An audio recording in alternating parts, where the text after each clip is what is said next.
Bismillahirrahmanirrahim. Assalamu alaikum dear students. I am Dr. Sadia Zafar and today I will discuss about the international treaties of the biodiversity.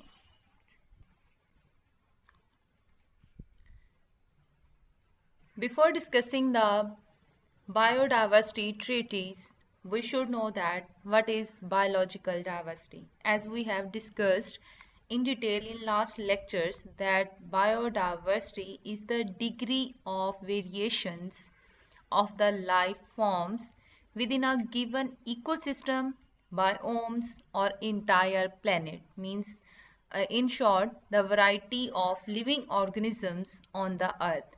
It is measured by two parameters, alpha diversity and beta diversity. Alpha diversity, which represents the number of species in a specific area, while the beta diversity, which represents the turnover of species across the space. A unified view of the traditional three levels at which the biological variety has been identified are the species diversity, genetic diversity, and ecosystem diversity. The United Nations designated the 2011 to 2020 as the United Nations Decade on Biodiversity. What does the Biodiversity Treaty do? Convention on Biological Diversity, also known as Biodiversity Treaty, international treaty designed to promote the conservation of biodiversity and to ensure the sustainable use and equitable sharing of genetic resources. Convention has three main goals, including the conservation of biological diversity. Number two, the sustainable use of its component. And number three, the fair and equitable sharing of benefits arising from genetic resources. Biodiversity conservation an international concern because it maintains the natural health of our environment. Biodiversity related conventions. Biodiversity related conventions work to implement the actions at national, regional, and international levels in order to reach the shared goals of conservation and sustainable use.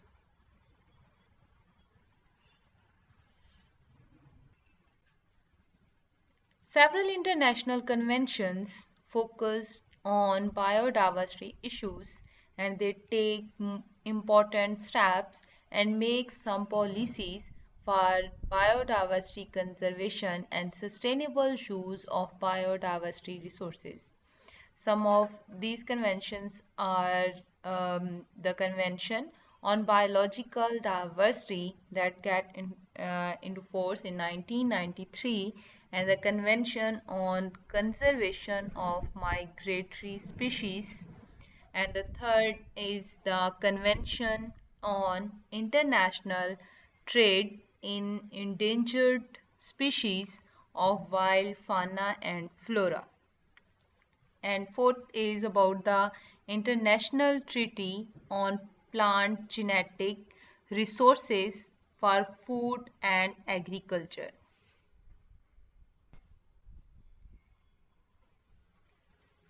Fifth is Ramsar Convention on Wetlands, and the sixth is about the World Heritage Convention and the International Plant Protection Convention, and eighth is about the International Whaling Commission.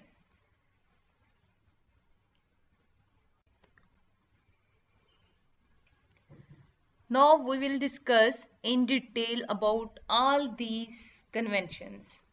First is about the Convention on Biological Diversity. The Convention on Biological Diversity, also known as CBD, as we have discussed in last lectures, is an international legally binding treaty aimed for conservation of biodiversity. CBD entered into force on 29th December in 1993 through the initiative of NUEP, convened ad hoc working group of experts on biological diversity. Convention on Biological Diversity created Nagoya and Cartagena protocols.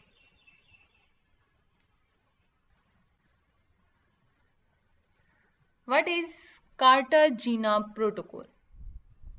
The Cartagena protocol on biosafety to the Convention on Biological Diversity is an international treaty governing the movements of living modified organisms resulting from modern technology from one country to another. Means they check the genetically modified organisms, their use, their safety and their transportation.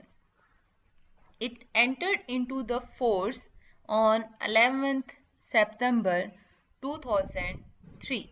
As we know that the genetically modified organisms or living modified organisms are so important for us that is and is emerging field and is increasing at very rapid rate for different purpose.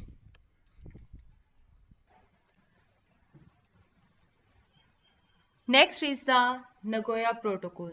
Nagoya Protocol on access to genetic resources and the fair and equitable sharing of benefits arising from their utilization to Convention on Biological Diversity.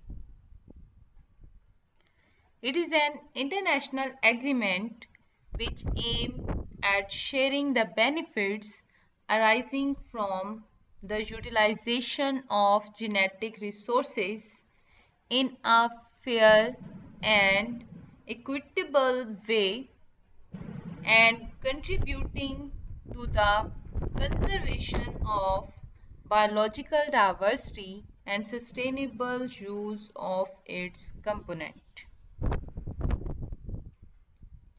It was adopted by Convention on Biological Diversity at its 10th meeting held on 29th October 2010 in Nagoya in Japan.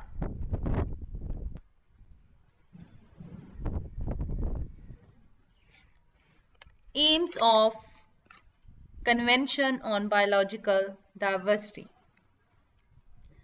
The first aim of the Convention on Biological Diversity is the conservation of biological diversity, and second is about the sustainable use of the component of biological diversity, and third is the fair and equitable sharing of benefits arising out of the utilization of genetic resources. Convention bodies. There are two main bodies of the convention. First is about the Conference of Parties, also known as COP, and second is subsidiary body on scientific, technical, and technological advice.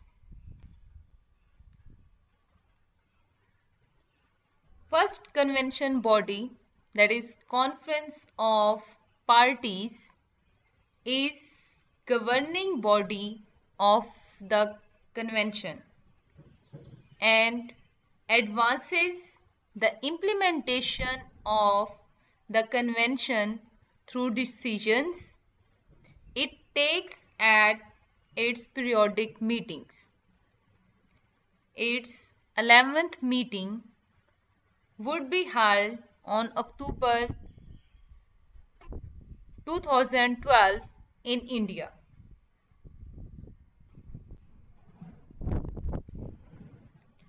The second convention body is subsidiary body on scientific, technical, and technological advice that is responsible for providing the recommendations to conference of parties on the technical aspects of the implementation of the convention.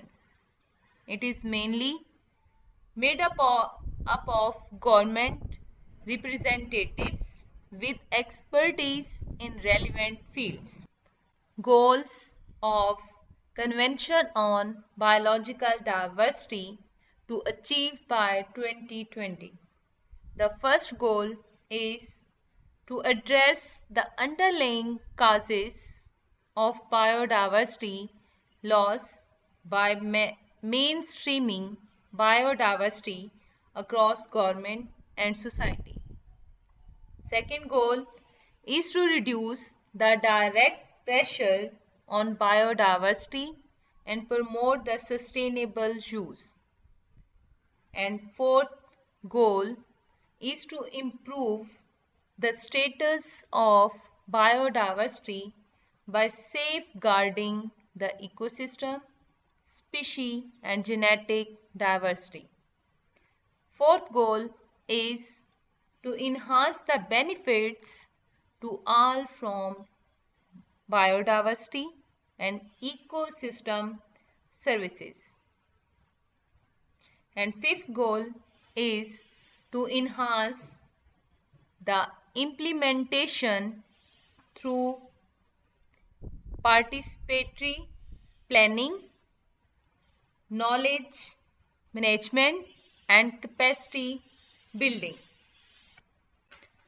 Second convention is Convention on International Trade on Endangered Species of Wild Fauna and Flora, that is also known as the CITES, that aims to ensure that international trade in specimens of wild animals and plants doesn't threaten their survival. Through its three appendices, the convention accords varying degree of protection to more than 30,000 plant and animal species. CITES is a multilateral treaty draft as a result of a resolution adopted in 1963 at a meeting of members of International Union for Conservation of Nature,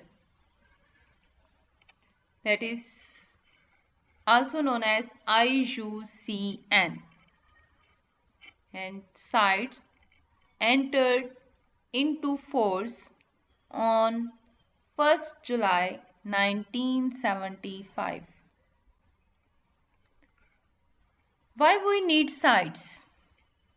Annually, international wildlife trade is estimated to be worth billions of dollars and to include hundreds of millions of plant and animal specimens, because The trade crosses the borders between countries. The effort to regulate it requires international cooperation to safeguard certain species from over-exploitation.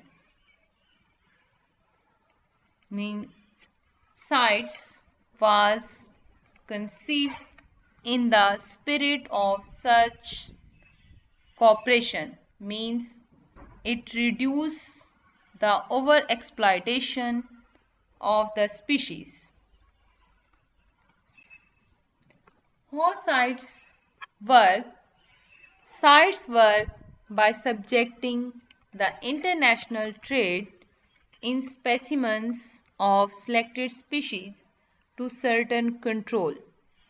The species covered by CITES are listed in 3 appendices according to degree of protection they need. There are 3 appendices for CITES. The first appendix includes the species threatened with extinction. Trade is permitted only in exceptional circumstances, for example, Asiatic lion. The second appendix includes the species not necessarily threatened with extinction, but in which trade must be controlled in order to avoid the utilization incompatible with their survival. For example, the great white shark. And the third appendix contains the species that are protected in at least one country which has asked other side parties for assistance in controlling the trade.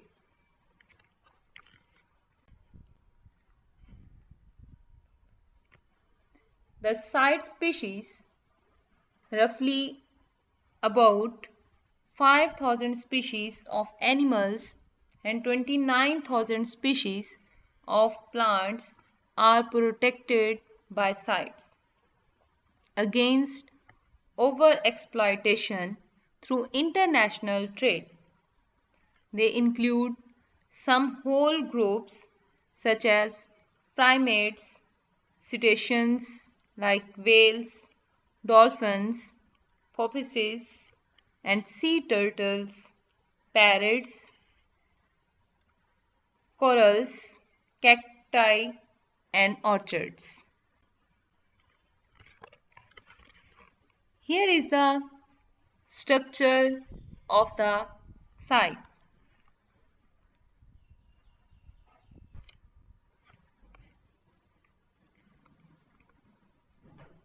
Conference of the parties, the member state of the site, are collectively referred to as Conference of Parties.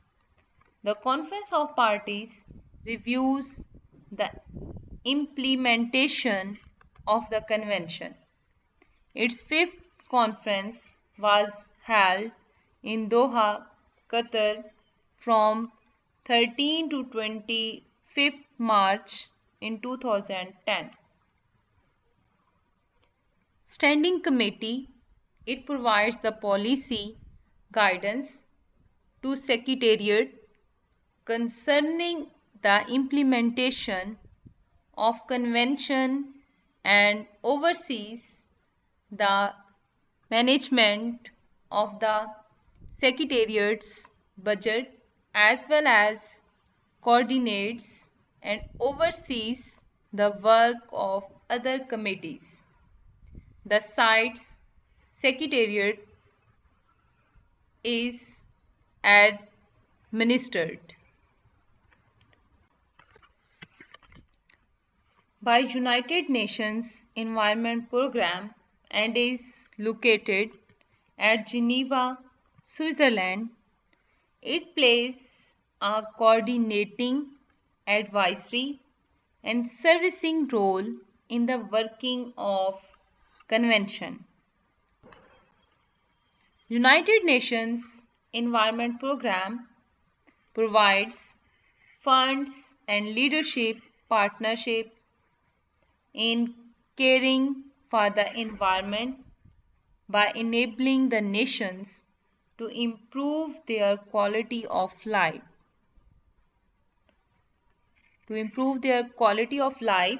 Without compromising that of future generations. This celebrates the year 2011 as International Years of the Forest and 5th June every year as World Environment Day. We will discuss the other conventions in next lectures, and there are some references, and thanks for your attention.